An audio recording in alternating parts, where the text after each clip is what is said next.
Assalamu alaikum. Can I ask everyone please be seated? Assalamu alaikum. Can I have everyone please be seated? Jazakallah khair.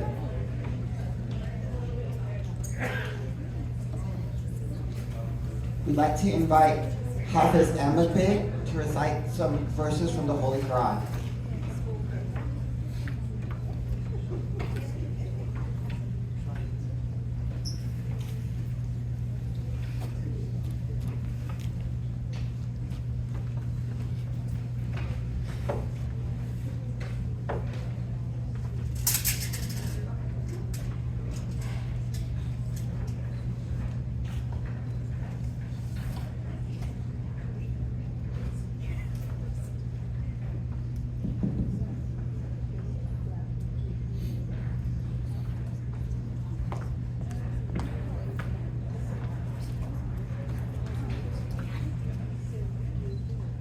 أعوذ بالله من الشيطان الرجيم.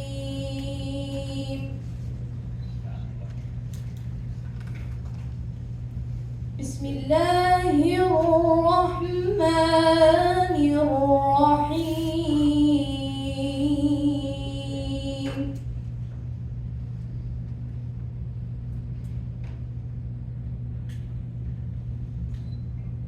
شهر رمضان الذي أنزل فيه القرآن هدى للناس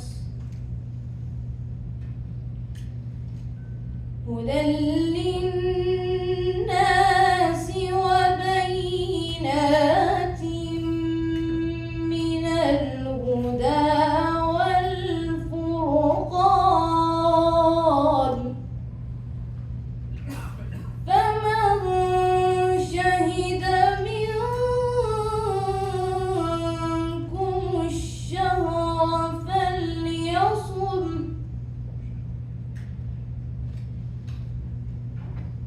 ومن كان مريضا أو على سفر فعدة من أيام أخر، يريد الله بكم اليسر ولا يريد بكم العسر، ولتكملوا العدة ولتكبروا الله على ما هداكم ولعلكم تشكرون.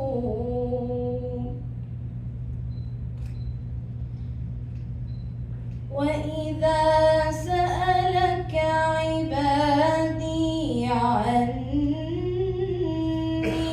فإني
لهن علم الله أنكم كنتم تختانون أنفسكم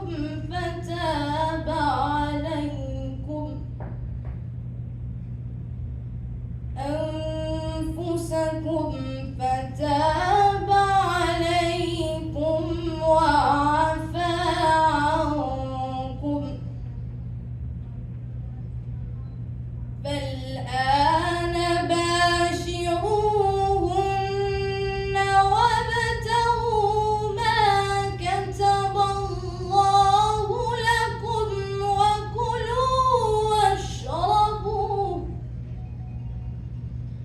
وكلوا واشربوا حتى يتبين لكم الخيط الأبيض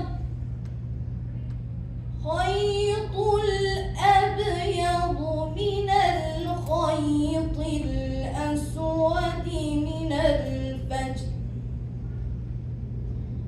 ثم أتموا الصيام إلى الليل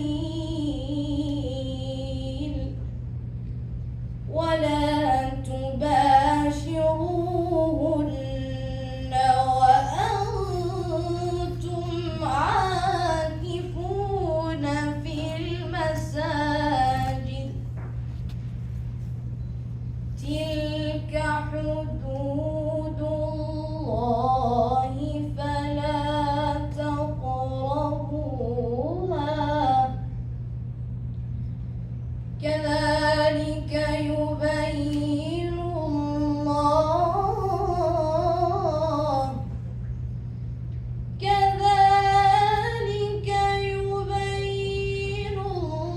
الله آياته للناس لعلهم يتقون صدق الله العظيم.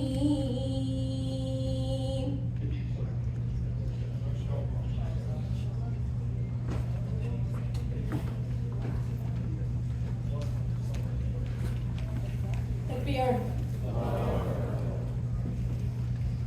At this time, I'd like to invite Dr. Mohammed Munir Chaudhry to the stage, President and CEO of Iftar.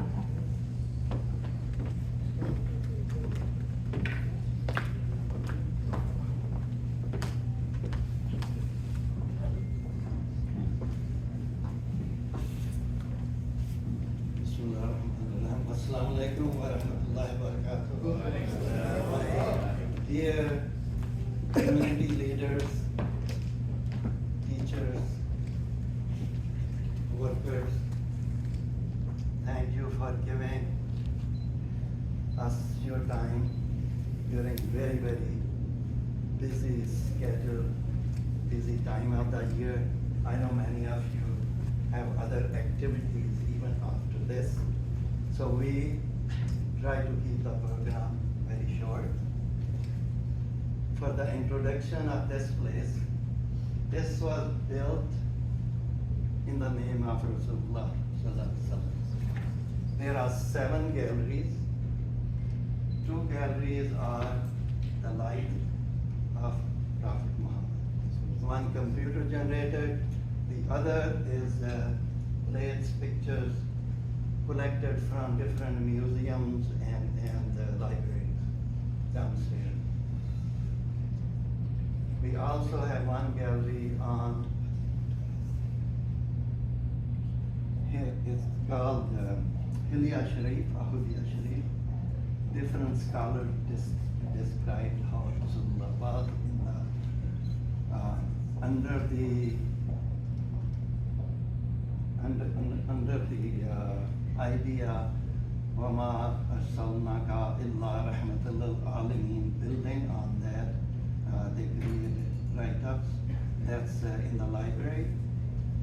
On this floor, there are 76 plates, and each one of those is created by different artists. Some of them have not even gone for Umrah or Hajj. From the stories they listen from some other people, they created Haramain Sharifain, and each place has both Haramain. Other than that, we have created a test kitchen because my organization is involved in food, R&D, research and development. So the kitchen is created to train executive chefs. Again, if you have time after Iftar and after dinner, there are people downstairs. They can take you around, show you around. You're also welcome to come anytime. Bring the people who from schools, bring the children here, bring the students here. Brother Habib has brought his team many times. Okay? So the place is open by invitation only. You could call Bilal and set up a time. Thank you again for joining us in this breaking the bread together.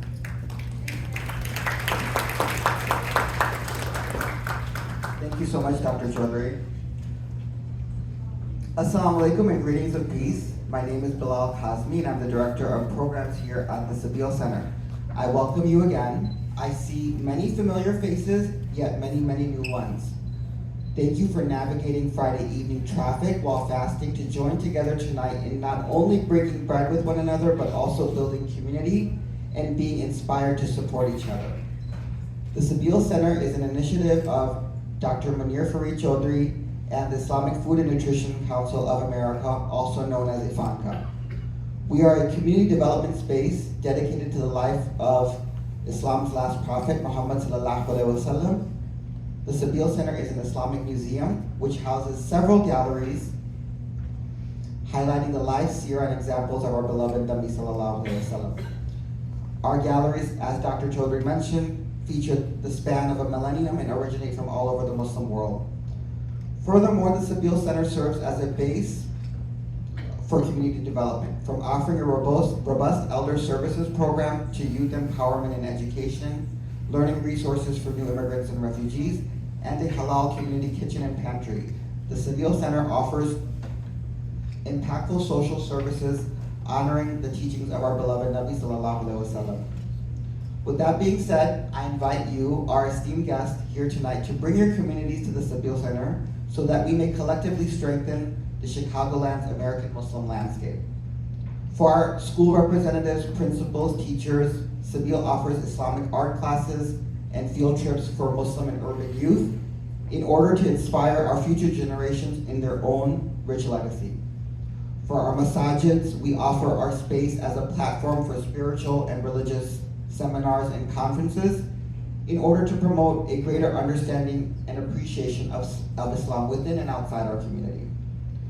For our social service-based organizations, agencies, activists, Sabeel is a community meeting place for trainings, workshops, and community organizing, following the example of pursuing and upholding social justice as exemplified by our Holy Prophet ﷺ. In summation, the Sabeel Center is your community space, open to all Muslims of all backgrounds, sects, denominations, classes, genders, races, and ethnicities. Again, I invite you to come and build community with us. Jazakallah khair. With that being said, I would like to invite my dear colleague Asma Ahad, Director of Market Development at the Islamic Food and Nutrition Council of America, to share a few words.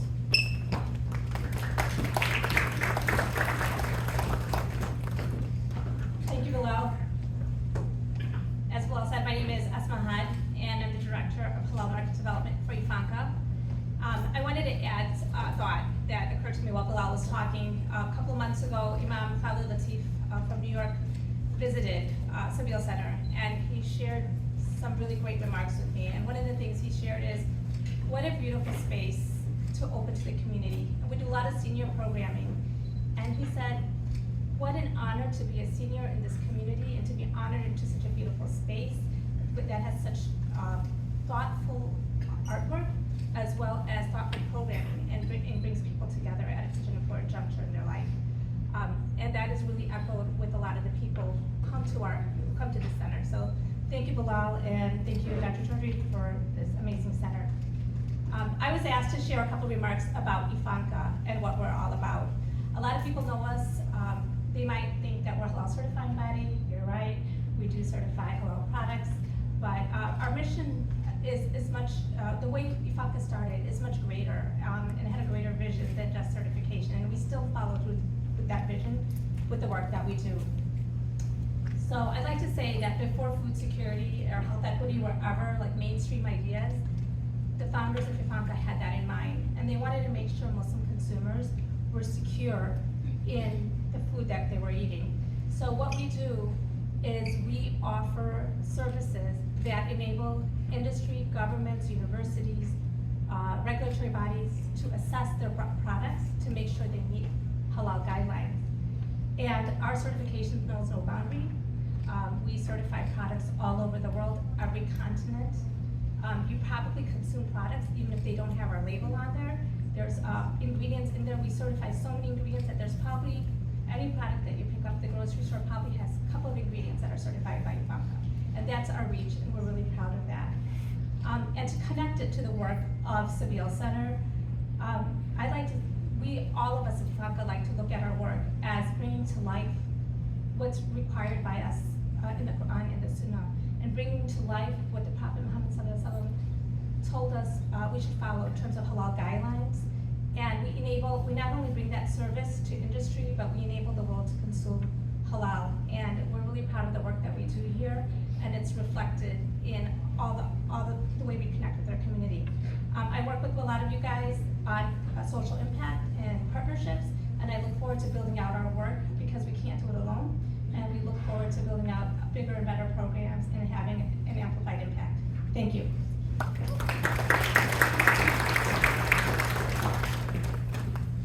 Jazakallah khair, Asma. I'd like to now introduce our first guest speaker. Tariq Luton is a Detroit-born, Dearborn-based community organizer, data consultant, and Emmy Award-winning poet. The son of Palestinian Muslim immigrants from Gaza, he is a Kashich Arts in Detroit Fellow and awarded the Poetry Foundation's Ruth Lilly and Dorothy Sargent Rosenberg Fellowship. Luton earned his MFA in poetry from the program for writers at Warren Wilson College, and his work has earned him such honors as being named Best of the Net, in addition to residencies and fellowships through the Vermont Studio Center, Kundiman, and the Watering Hole. Luton currently serves as the Vice President of the Offing Literary Magazines Board.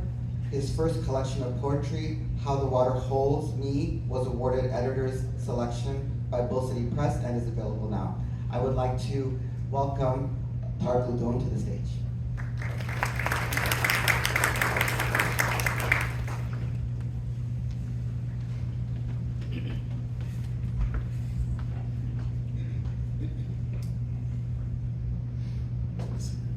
Assalamu alaikum, how are you?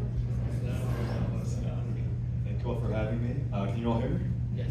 All right, cool. So, I'm here to do some poems for you all today, but before I get started, I know this event is about unity and diversity, and I wanted to kind of share something about myself. I don't know if it's in my bio fully, but I'm also a Ghazawi. I'm a community organizer, I'm a poet, I'm a Ghazawi, I'm also a community I've said this already, but I'll also said this. And I guess just some remarks before starting the poetry. I think a lot of times when we engage in the spaces, we're really, what I find truly beautiful is being able to be in space with you all like this, and see so many different people engaging with one another, especially as Muslimin, but especially as people who get to come together and share a meal. And I hope that we can take this kind of experience and do the da'wah of communicating this to other folks. Because I think one of the most important things for us to do as communities, as people doing this work, is to find ways to enlighten folks about what it means to be on the other side of fear, right? So many people are afraid and distrustful of one another. They don't know, even within the Muslim community, right? We don't know what the other person is like and how they can exist and how we can exist together in spaces with each other. So All I will say is that in order for us to find ways to move forward in this world, and also for the Akhirah, especially as we see what's happening in Gaza, it requires us to be loving, it requires us to be engaged with one another, it requires us to be more engaged with one another than we are towards our oppressor. And so I'll do some poems for you all. I'm sorry for rambling. I forgot my book, and so I'm doing this all from my laptop. All right. The summer my cousin went missing. I should have asked how her khalta was holding up, but I knew where she would be. Her body weary and unkind, back turned to the home she grew up in, seeds in the farm soil like miracles sprouting as she tends to them. Is this not always the case? Child upon child goes and someone's mother is no longer a mother. My aunt, a mother herself, looks for a moment away. Nothing she plants has roots long enough to hold. She turns back anyway, looks ahead. If we are too caught up in the end, like boys fleeing from the day's news, however will we stay fed? However will we live long enough to grieve? Also, how many of y'all have been to a poetry event before? Okay, all right. You're allowed to do little onomatopoeic sounds, you can do snaps, whatever, in the middle, and at the end you can clap after the poem. Also, feel free to do this in any kind of speech whatsoever. I know it's Muslim, especially we're like, oh, is this a message space? Is this not a message space? Feel free to give energy to the speaker, so when it's up here, feel free to snap or or ah as people are talking, just because this isn't a lecture, this is a conversation. So thank you all for being in conversation with me. Also, Faisal, I saw you throw the book out, so I won't get it, don't worry. So we have, I'll do 2 more poems, and then we'll go from there. Ode to Brown Child on an airplane for the first time. I don't remember if I too was afraid, but I do remember when the sky was our thing. I could say the word flight, and in its stead, none would hear the word fight spill from my jaw. The last time it took a punch, I was in the boys' bathroom surrounded by boys as a boy unleashed his fist into me. I returned the favor into his gut and ran. Moments before, he had called me gay, but I wasn't sure why I had to defend my glee, scarce as it was. Hours later, a mess of tears ran through me as I was pulled from gym by the principal and suspended for defending what little parts of myself I could still call mine. I don't know why this is the story I choose to tell, but I do know that I may forget it once we take off, shedding the skin that everyone fears of releasing towards the sun. Beautiful, isn't it, to be able to leave behind this world, this lost and angry boys. 2 more pieces. Where am I at? 4 minutes, all right. Stupid. But I said this was a casual thing, so I could just do crowd work. All right. So this one. You can't call it failure if you learn from it. I have lost so much in the fire of my life, leaving me caked in soot. Oh, actually, this is not the one I was trying to do, my bad. This is the last one. This poem is called I Want to Die. Yeah, I do that a lot in my poems. I want to die in the arms of everyone who's ever loved me. Each appendage, a tendril expanding into the ether of every moment I am leaving behind. Know this, I have dabbled in the enterprise of affection. Cut my teeth on what it means to hold and be held. Behold, everything that has ever been labeled mine was stolen. First from me, but also now by me. The land from us, and now the land we were stolen to. I belong to nothing but my friends, those who entrusted me with the gift of caring for them. For years, I trained myself not to feel for anything, to spare myself of having to feel for everything. No partner, no child, my parents will soon be gone too. Can you blame me? I watched men and women say things, can you blame me? I watch men, I'm gonna just do this, sorry. Can you blame me? I watch men and women say things they don't mean and claim lives from bodies they won't ever eat. Some can't stomach culling the protein from a fly but drop before the silhouette of a gun. Have you ever fallen for something empty as a word? For me, it was joy. For years, I would whisper it hopelessly to the moon. I thought nothing of it until I found myself brave enough to chant before the sun. It was in this light that I came to find my peoples. I took shape among them. Joy, joy, joy, what a beautiful thing it is to feel. But then again, the word doom exists. Sometimes it's almost too fun not to say. Apocalypse, even cicada sounds lovely with the right inflection. I wonder if it's stronger to nestle into the chest of one's sadness or to lie about it. Once, as a child, I spent a late summer night poking holes in the window mesh that shielded us against the bugs we'd stolen away from.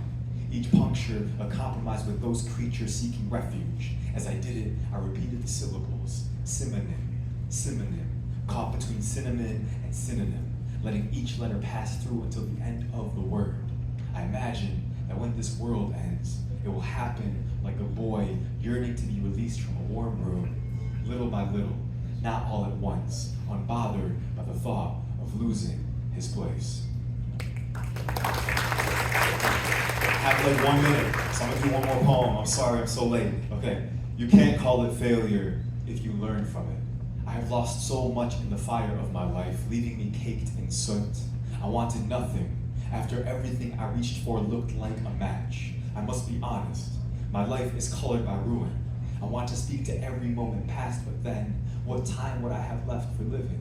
The greatest minds of my generation are driven by madness. We harness it as much as we are harnessed by it. Yet, I would love to say each of us made it out alive, yet few call what we have done living. What asylum is afforded to those of us hunted by chaos. A girl once told me, we are made of magic. I had no choice but to believe her. She would raise her hand to stir the air, and I thought she was the only one who did this, until it struck me that as a child, I used to do it too. Run my hand through the highway wind as my father drove us from errand to errand past the tall grass of Detroit. So many claim that bodies are hidden there, planted in the lurch. But I've never encountered a city that wasn't made to feed on the bodies below it. I grew up in the wake of this, only ever wanting one thing, to be useful. I gave care by making it impossible for others to care for me. Everyone I know is fighting something, so who am I to add to my loved one's suffering? Instead, I offered myself until this body stretched past its limits, new arms sprouting into the cut. What good is devotion that hollows us? I've lived long enough to witness my heroes become elders and our elders become ancestors for so long. I thought our generation would be the last to carry the torch. I have started to wonder if I was right for the wrong reasons. Each day a new land goes up in flames and I watch an ensemble of silhouettes flicker till dawn. Mamas and babas, aunties and uncles budget between cupping water from the shore and salvaging who they can from the rubble. Each year that passes, I am more equipped to learn that failure is the only thing I have ever been successful at doing alone. The sky is hazy with the blood mist of bark burning, and I've grown tired of this earth's slow conclusion. But this is where I stay. Inhale. Everything is dead or dying, yet here we are. Join me where the smoke blossoms. Thank you.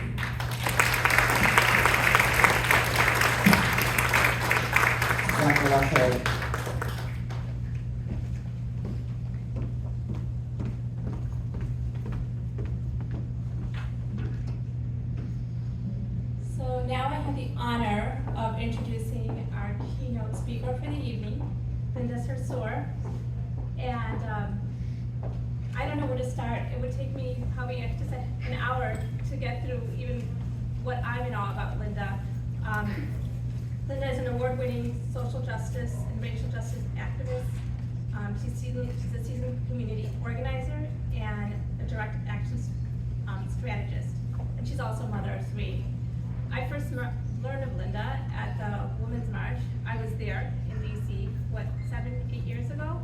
And Linda was one of the organizers, and that was one of the largest marches on Washington in the history of the country. And that was an amazing event and really life-changing. She's ambitious, outspoken, and independent, and she breaks and shatters all the stereotypes when people think of Muslim women. And she does all of this while still treasuring her heritage and her religious beliefs. Her heritage is Palestinian American, but she calls herself a solid New Yorker, and she's been recognized by several different entities for her accomplishments. Like, for example, she's one of the top top 500 Muslim of influence in the world. And so I'm really honored to be